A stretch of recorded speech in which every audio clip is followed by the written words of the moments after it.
हम लोग सरकार वार्ता करना चाहती है छात्रों से, उसी के लिए आए। वार्ता के लिए छात्रों को संदेश लेके आए थे कि छात्र जो है वार्ता के लिए कल चलेंगे 2 बजे उसी स्टेट गेस्ट हाउस में जहाँ पूर्व में हुआ था वही वार्ता होगा। ये अपने विधि सलाहकारों के साथ छात्र वहाँ आने का हम लोग अनुरोध किए हैं। छात्र यह बात स्वीकार किया है कि हम लोग चलेंगे, वार्ता के लिए चलेंगे। जेपीएससी और जेएसएससी परीक्षा की प्रक्रिया में जो कथित धांधली हुई है उसके खिलाफ छात्रों का गुस्सा लगातार फूट रहा है। लेकिन आज इन सभी आंदोलनकारी छात्रों के लिए एक बहुत बड़ी और अहम खबर आई है। खबर ये है कि अब गतिरोध टूटने की उम्मीद जगी है। हेमंत सरकार ने छात्रों की नाराजगी को समझते हुए उनसे बातचीत करने के लिए अपना हाथ आगे बढ़ाया है। जी हां, सरकार ने इन छात्रों को आमने सामने बैठकर बात करने का न्योता दिया है। अब आप सोच रहे होंगे कि ये बुलावा कब के लिए है और बैठक कहां होने वाली है। तो आपको बता दें कि ये अहम बैठक आज ही यानी कि 17 अगस्त को तय की गई है। समय रखा गया है दोपहर के ठीक 2 बजे और जगह चुनी गई है रांची के मोरहाबादी स्थित स्टेट गेस्ट हाउस। अब सवाल यह है कि छात्रों तक ये संदेश कैसे पहुंचा। सरकार की तरफ से प्रशासन के बड़े अधिकारी खुद छात्रों के पास गए। अनुमंडल पदाधिकारी यानी कि एसडीओ और एसडीएम ने जाकर छात्रों को सरकार के इस प्रस्ताव की जानकारी दी।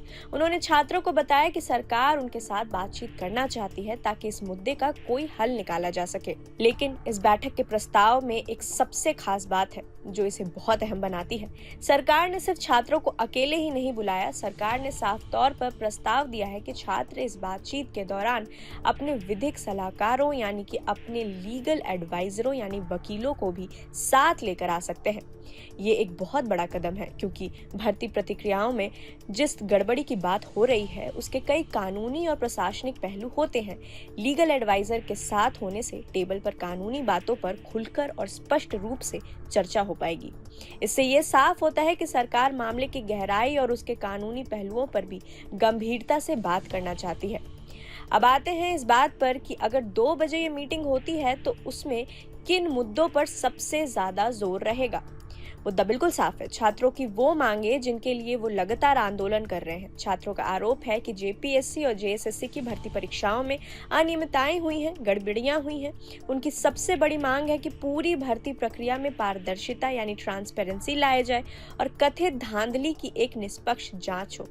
आज जब स्टेट गेस्ट हाउस में सरकार और छात्र आमने सामने होंगे तो इन्हीं मांगों पर चर्चा होने की पूरी संभावना है।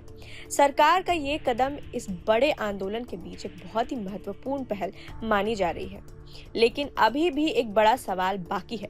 अब सबकी नजर इस बात पर टिकी है कि क्या आंदोलन कर रहे छात्र सरकार के इस बातचीत के प्रस्ताव को पूरी तरह स्वीकार करेंगे और अगर वे मीटिंग में जाते हैं तो किन मुद्दों को सबसे प्रमुखता से सरकार के सामने रखेंगे। क्या 2 बजे होने वाली इस बैठक से कोई ठोस नतीजा निकलेगा और सबसे जरूरी बात, क्या इस बातचीत के बाद ये आंदोलन खत्म होगा या फिर छात्र आज की बैठक के नतीजों के आधार पर अपने आंदोलन की आगे की रणनीति तय करेंगे। तो अगर हम इस पूरी खबर को समेटे तो बात एकदम साफ है। जेपीएससी और जेएसएससी में धांधली को लेकर छात्रों का जो गुस्सा है उसे सरकार ने अब गंभीरता से ले लिया है। महीनों की मेहनत और सड़कों पर उतरे छात्रों के संघर्ष का ये नतीजा है कि सरकार ने खुद आगे आकर बातचीत का रास्ता चुना है। आज दोपहर 2 बजे स्टेट गेस्ट हाउस में होने वाली ये बैठक कई मायनों में बहुत अहम है, खासकर इसलिए क्योंकि छात्रों को अपने लीगल एडवाइजर यानी वकीलों को साथ लाने की छूट दी गई है। इसका मतलब है कि अब सिर्फ हवाई बातें नहीं होंगी बल्कि नियमों, कानूनों, ट्रांसपेरेंसी पर आमने सामने बैठक पक्की है। अब पूरा झारखंड इसी बात का इंतजार कर रहा है कि क्या इस मीटिंग से कोई ठोस और पक्का समाधान निकलेगा, क्या छात्रों का ये बड़ा आंदोलन आज खत्म होगा। 2 बजे होने वाली इस बैठक की हर छोटी बड़ी अपडेट हम आप तक लेकर आएंगे। अब बने रहें प्रभात खबर के साथ। प्रभातखबर.com, विश्वास वही, रफ्तार नहीं।